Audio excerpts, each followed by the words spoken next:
A major deadline looms for Greece. In just 2 days, it has to find 450 million euros to repay the International Monetary Fund its first bailout.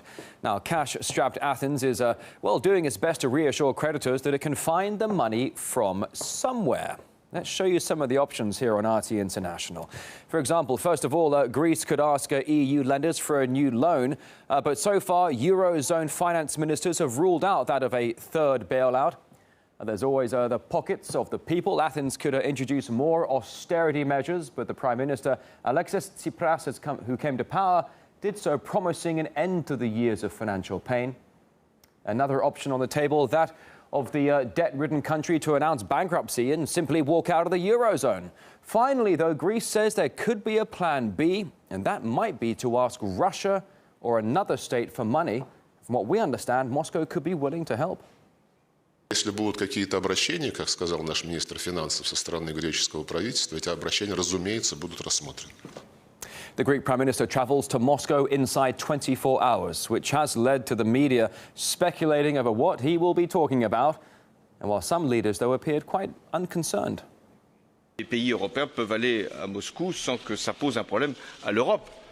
Von meiner Seite aus will ich nur sagen, wir waren ja auch schon in Moskau und sind trotzdem Mitglieder der Europäischen Union und setzen uns für unsere Gemeinsamkeit ein. Though other EU officials are clearly alarmed that Tsipras is coming here to Russia, they're urging Athens to stay in the Eurozone in both body and mind. We trust that the talks with the Russian leadership will be conducted in the spirit of our shared politics. It's not only advisable for Greece to remain in the euro economically speaking, it's also important from a European and foreign policy point of view. Whoever wishes to have help from Europe should point his compass toward Brussels and not toward Moscow. Earlier, we spoke to global finance expert Patrick Young. He says the EU shouldn't be surprised when its policies drive countries to find help elsewhere. Everybody's extremely concerned about the fact that Greece is going to rush into somebody else's arms, but at the same time, this is precisely the sort of problem that arises when the European Union don't think through their policies in the first place. And indeed, we have to also say, why, oh why, are the European Union so convinced about the idea that debt subjugation, keeping the Greeks poor, is such a great idea? The answer is it's only because they believe it's the only way to save their euro.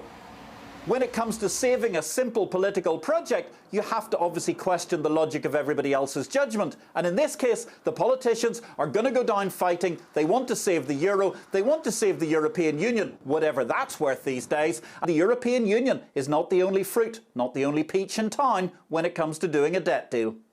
Well, if nothing else, the meeting between Alexis Tsipras and Vladimir Putin gives Western media outlets the chance to write some juicy headlines. Anissa Nawe, the host of In the Now, looking through some of them. Putin and Tsipras in one headline, a media gift, and they're loving it.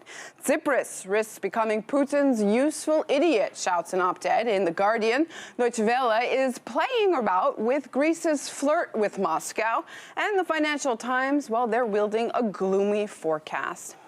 From scripts to sketches, the idea is crystal clear. Greece and Brussels don't get along. Athens needs cash to stay afloat, so it turns to, quote, the Putin regime and dances to its tune. Is it really that simple? I want to ask Jim Rogers, author and international investor, who's with us in our Moscow studios today. Jim, thanks for coming in. Plan B, or Plan P, as they call it, is it really just money that's driving Tsipras to Russia? He's desperate for money. Of course it is. I mean, listen, Russia's a wonderful place. He's coming here because he can play Putin off against the West. Where else could they be looking for this money? China. China's got more money than anybody, but Russia right now, it's a perfect ploy to play Russia off against the EU and against the West because of what's going on in Ukraine and other places.